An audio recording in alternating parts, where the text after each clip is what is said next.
Assalamualaikum warahmatullahi wabarakatuh. Bismillah, alhamdulillah, wassalatu wassalamu ala rasulillah wa ala alihi wa sahbihi wa mawala amma ba'd. Mahasiswa sekalian yang saya hormati, materi kuliah selanjutnya adalah ayat-ayat menjelaskan tentang kerasulan atau kenabian yang termaktub dalam Al-Quran. Dalam sebuah ayat yang cukup populer tentang kerasulan Nabi, yaitu Quran Surah Al-Baqarah ayat 119, wa ma arsalnaka illa inna arsalnaka bil haqqi basyira wala tus'alu an ashabil jahim. Kemudian ayat yang menerangkan tentang fungsi daripada kerasulan Nabi sallallahu alaihi wasallam adalah wa ma arsalnaka illa rahmatan lil alamin. Jadi yang artinya inna arsalnaka bil haqqi basyira wa nadhira. Kata Nabi, sesungguhnya kami diutus, ini kata Allah, sesungguhnya kami mengutusmu Muhammad, ya, dengan hak. Tujuannya adalah basyiran wa nadhiran, untuk memberikan kabar gembira dan kabar menakut-nakuti. Artinya basyira, memberikan kabar gembira, adalah tentunya bagi orang yang mau beriman kepada Allah atas informasi dari Rasulullah, kemudian melaksanakan perintah-perintah Allah, itu nanti yang akan mendapatkan kenikmatan dari Allah, dan itu merupakan kabar gembira bagi orang-orang yang mau beriman. Wa nadhira, untuk menakut-nakuti. Jadi bagi orang yang kafir, tentunya tidak mau mengikuti perintah Rasulullah ini, sehingga dia tetap ke dalam kekafirannya, sehingga dia akan menjadi takut ketika diinformasikan tentang ancaman-ancaman neraka besok di akhirat itu, ya. Tapi memang dalam dakwah Rasulullah itu ada dua kemungkinan, ada yang beriman dan juga ada yang tetap dalam kekafirannya. Bila orang itu beriman, maka dia akan melaksanakan perintah-perintah Allah sesuai dengan yang anjurkan oleh Rasulullah, oleh Nabi Muhammad. Bahkan bagi orang yang tidak mau beriman kepada Allah atas perintah Allah, maka mereka justru waktu itu sangat memusuhi, sangat menghalang-halangi dakwah Rasulullah SAW. Kemudian menurut Imam Ibnu Katsir, bahwa ayat ini menerangkan sebagaimana diriwayatkan oleh Imam Ibnu Abbas, bahwa lafal basyiran ini menunjukkan surga, sedangkan lafal nadhiran menunjukkan neraka.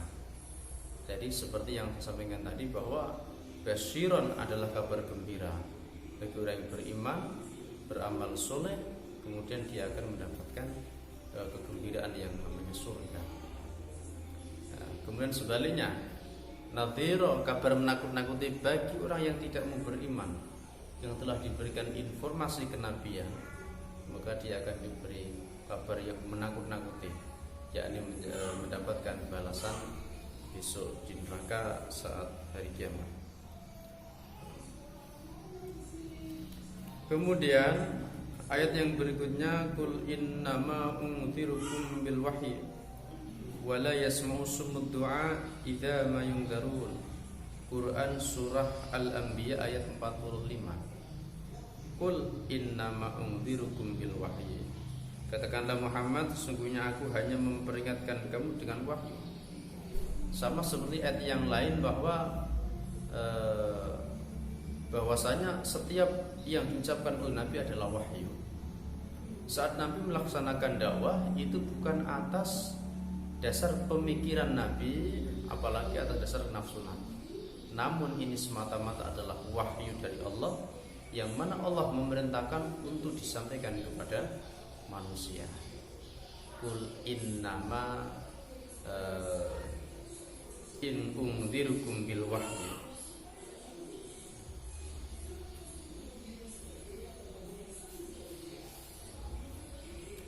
Gitu ya.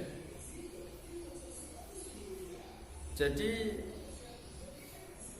dari wahyu inilah ya Al-Qur'an ya, dari wahyu Allah kepada Nabi Muhammad, kemudian dari Nabi Muhammad sendiri itu bahkan sampai geraknya Nabi itu dikatakan hadis ya. Kalau yang diucapkan Nabi itu hadis, ada kaitannya dengan Al-Qur'an. Ya, kalau wahyunya itu dari Allah berupa Al-Qur'an sampai kepada Nabi, kemudian Nabi Muhammad mengucapkan sesuatu itu menjadi hadis ya, bahkan sampai geraknya Nabi Muhammad itu dikatakan hadis. Dan kemudian hadis itu ada terbagi, ada istilah ya. Kalau ucapan Nabi disebut qauliyah, kalau perbuatan Nabi disebut fi'liyah, kalau ketetapan Nabi disebut taqririyah. Jadi kalau Nabi mengatakan misalnya qala Rasulullah sallallahu alaihi wasallam ya, innama bu'itsu li utammima makarimal akhlaq, itu namanya hadis qauliyah, ucapan Nabi. Kemudian ada yang lain, sahabat menyaksikan bahwasanya Nabi pernah melaksanakan ini, pernah melakukan ini ya, itu namanya fi'liyah. Kemudian sahabat lagi menyaksikan kami melakukan hal ini, kami melaksanakan hal ini, kemudian Nabi Muhammad diam. Itu menunjukkan kebolehan atas yang dilakukan oleh sahabat tersebut. Itu namanya taqririyah. Jadi istilah hadis itu ada namanya qauliyah, ucapan Nabi, fi'liyah, pekerjaan atau perbuatan Nabi, dan taqririyah merupakan ketetapan daripada Nabi. Dan itu semuanya berdasarkan wahyu dari Allah Subhanahu wa taala, bukan atas kehendak Nabi sendiri.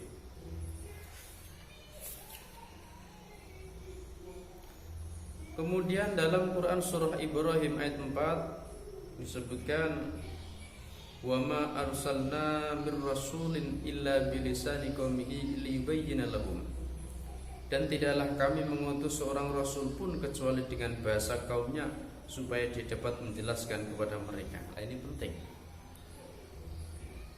Nabi diutus oleh Allah untuk menyampaikan risalah Allah. Ini Nabi menyampaikan dengan bahasa kaumnya, bahasa umatnya, bahasa kaumnya ya. Jadi sama seperti orang yang berdakwah harus cerdas. Menyampaikan risalah Allah itu disesuaikan dengan kondisinya, bahasanya biar mudah dipahami, tidak terlalu bertele-tele gitu. Sehingga ketika bisa memahami, maka Islam itu sendiri akan bisa diterima dengan mudah oleh umat, oleh masyarakat.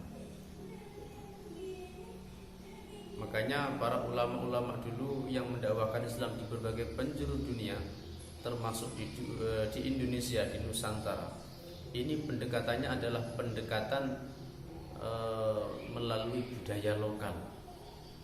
Kita tahu seperti Aulia Atis'ah Al-Jawiyah, Wali Songo yang kita sebut. Coba kita baca sejarah Islam di Indonesia. Barangkali materi sejarah kelas 3 MTS itu ada. Jadi proses masuknya Islam di Indonesia melalui media apa, pendekatannya apa, ada di situ. Salah satunya melalui media seni. Itu namanya mendakwahkan Islam melalui atau dengan cara-cara yang bisa mudah diterima oleh masyarakat. Seperti itu. Nabi pun juga sama. Ya, artinya tidak terlalu kaku, tidak kaku, tapi lentur. Bahkan sebuah hadis mengatakan ada orang yang nakal banget, istilah saya nakal ya. Nakal artinya sukanya minum minuman, membunuh orang, pokoknya nakal banget. Itu kemudian insaf mau masuk Islam. Wahai Nabi, kata Nabi, saya ini orang nakal, saya ini mau masuk Islam, tapi susah, belum bisa meninggalkan kenakalan saya ini. Apakah boleh saya tetap melaksanakan itu? Ya silahkan, gitu. Kira-kira seperti itu. Artinya tidak langsung nggak boleh haram, nggak boleh neraka, enggak, tapi dengan cara-cara yang santun seperti itu. Karena proses itu akan berubah dengan pelan-pelan, dengan dirinya sendiri. Dia akan berpikir, oh bahwasanya Islam itu melarang. Gitu kira-kira caranya. Jadi tidak spontan memvonis nggak boleh, itu haram. Maka ini akan menjadikan kontak hatinya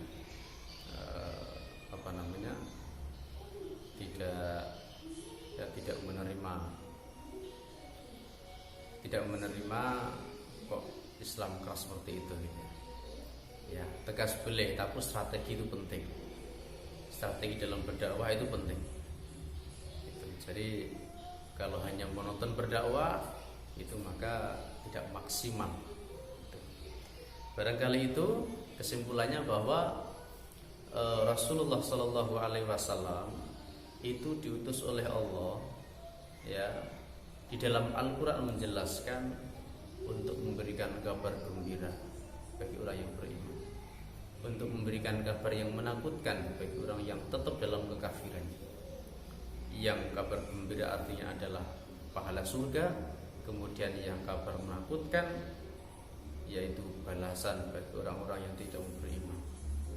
Kemudian strategi Nabi dalam berdakwah adalah dengan cara-cara yang tidak ekstrim, tidak kaku, namun dengan kelenturan-kelenturan, memahami bahasa masyarakatnya, memahami bahasa kaumnya, sehingga Islam bisa diterima dengan baik, tidak ada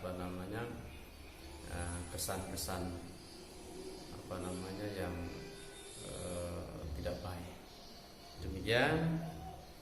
Assalamualaikum warahmatullahi wabarakatuh.